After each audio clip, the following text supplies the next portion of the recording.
పాలు గాడి పోతాడు, అంగమ్మ చేస్తాడు, వెళ్ళిపోతాడు. 50 కార్లు పెట్టుకుంటాడు, వెళ్ళిపోతాడు. ఇక ప్రజలకి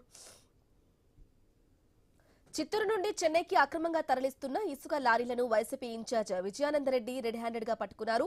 నగర శివార్లోని పూనేపల్లి క్రాస్ వద్ద భారీగా ఇసుక డంపు చేసి జేసీబీలతో లారీలకు లోడ్ చేస్తుండగా వైసీపీ నేతలు అడ్డుకున్నారు. ప్రసాద్ చౌదరి అనే వ్యక్తి గత కొన్ని రోజులుగా కోట్ల రూపాయల విలువైన ఇసుకను చెన్నైకి అక్రమ రవాణా చేస్తున్నట్లు విజయానందరెడ్డి ఆరోపించారు. స్థానిక ప్రజల అవసరాలకు ఇసుక లేకుండా చేస్తున్నారని మండిపడ్డారు. ఈ దందాపై అధికారులు ఫిర్యాదు చేసినా పట్టించుకోకపోవడంతో తామే రంగంలోకి దిగామన్నారు. మైనింగ్ అధికారులు, జిల్లా కలెక్టర్ స్పందించి ఈ అక్రమ రవాణాపై కఠిన చర్యలు తీసుకోవాలని ఆయన డిమాండ్ చేశారు.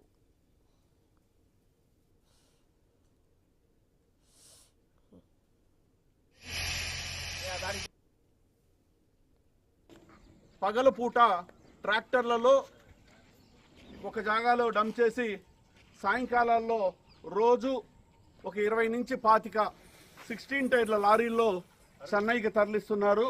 గత 1.5 సంవత్సరంగా మేము అనేక సార్లు కూడా చెప్తాం, స్థానికంగా ఉన్న వాళ్ళకి అవసరాలు ఉంటాయి, స్థానికంగా ఎంతైనా తీసుకోండి కానీ బయట తరలించొద్దండి. కానీ ఏమాత్రం లెక్క చేయలేదు.